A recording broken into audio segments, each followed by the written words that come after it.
بسم اللہ الرحمن الرحیم۔ السلام علیکم۔ خالد بن ولید، قسط نمبر 32۔ یہ بحث جاری تھی تو قریش کے کچھ آدمی دو مسافروں کو پکڑ کر سرداروں کے سامنے لے آئے۔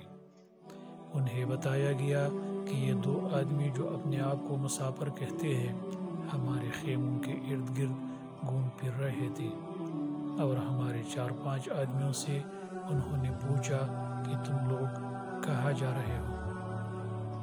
ان دونوں نے ابو سفیان اور دوسرے سرداروں کے سامنے بھی یہی بیان دیے کہ وہ مسافر ہے، اور کسی جگہ کا نام لے کر کہا کہ وہ ادھر جا رہے ہیں۔ ابو سفیان کے حکم سے ان دونوں کے پٹے پرانے کپڑے جو انہوں نے پہن رکھے تھے اتروائے گئے، تو اندر سے خنجر اور تلواریں برآمد ہوئیں۔ ان سے پوچھا گیا کہ تم نے یہ ہتھیار چھپا کر کیوں رکھتے ہیں؟ خالد کی نظر بہت تیز تھی، اسے شک ہوا کہ یہ مسلمانوں کی جاسوس ہے۔ ان دونوں کو قریش کے فوج کے سامنے کھڑا کر دیا گیا اور پوچھا گیا کہ انہیں کوئی پہچانتا ہے۔ 2-3 آوازیں آئی کہ ہم انہیں پہچانتے ہیں، یہ یثرب یعنی مدینہ کے رہنے والے ہیں۔ اس ایک کو میں اچھی طرح جانتا ہوں، قریش کے آدمی نے اٹھ کر کہا، اسے میں نے اپنے خلاف لڑتے ہوئے دیکھا تھا۔ تم اپنی زبان سے کہہ دو کہ تم محمد صلی اللہ علیہ وسلم کے جاسوس ہو۔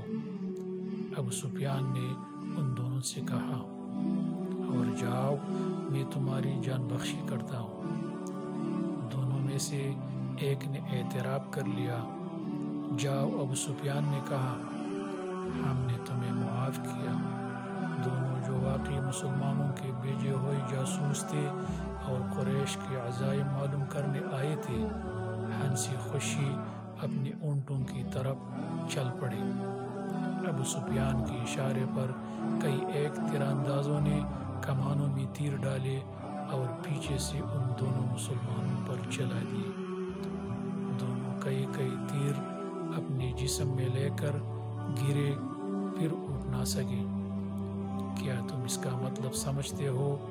ابو سفیان نے اپنے قریب کھڑے سرداروں سے کہا، جاسوس بھیجنے کا مطلب یہ ہے کہ مسلمان ہاری نہیں، وہ ابھی یا کچھ ہی عرصے بعد ہم پر حملہ کرنے کا ارادہ رکھتے ہیں۔ فوراً مکہ کو کوچ کرو اور اگلی جنگ کی تیاری کرو۔ اگلے روز رسول اکرم صلی اللہ علیہ وسلم کو کسی نے آ کر بتایا کہ اہل قریش نے جہاں پڑاؤ کیا تھا وہاں اپنے دونوں جاسوسوں کی لاشیں پڑی ہوئی ہیں، اور اہل قریش مکہ کو روانہ ہو گئے ہیں۔ خالد نے یہ پہلی جنگ لڑی، لیکن وہ سمجھتا تھا کہ وہ مسلمانوں کو شکست نہیں دے سکا ہے۔ آج 4 برس بعد وہ اس سوچ میں غرق تھا کہ مسلمانوں کی یہ طاقت عام انسانوں کی طاقت نہیں تھی۔ کوئی راز ہے جسے وہ ابھی تک نہیں پا سکا۔ اسے اہل قریش کی کچھ خامیاں یاد آنے لگی، کچھ باتیں اور کچھ اعمال اسے اچھی نہیں لگ رہے تھے۔ اسے یہودیوں کی 2 بڑی خوبصورت عورتیں بھی یاد آئیں جو اہل قریش کے سواروں میں گل مل گئی تھی۔ وہ جانتا تھا کہ یہودی اپنے نسوانی حسن کے جادو سے اہل قریش پر چھا جانے کی اور انہیں مسلمانوں کے خلاف استعمال کرنے کی کوشش کر رہے ہیں۔ یہ طریقہ اسے پسند نہ تھا، لیکن ان میں سے ایک عورت ایک روز خالد سے ملی تو خالد سے محسوس کیا کہ یہ عورت جو کچھ کہہ رہی ہے اس میں عقل و دانش ہے۔ اس عورت کے حسن و جوانی کا اپنا ایک اثر تھا، لیکن طلسم جو اس کی زبان میں تھا اس کا اثر خالد نے بھی محسوس کیا تھا۔ کچھ دیر تک یہ عورت خالد کے خیالوں پر چھائی رہی۔ اس کا گھوڑا ہنہنایا تو خالد جیسے خواب سے بیدار ہو گیا۔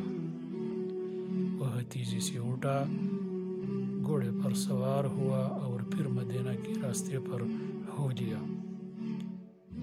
ولید کا بیٹا خالد شہزادہ تھا، عیش و عشرت کا بھی دل دادا تھا، لیکن فن حرب و ضرب کا جنون ایسا تھا کہ عیش و عشرت کو اس جنون پر حاوی نہیں ہونے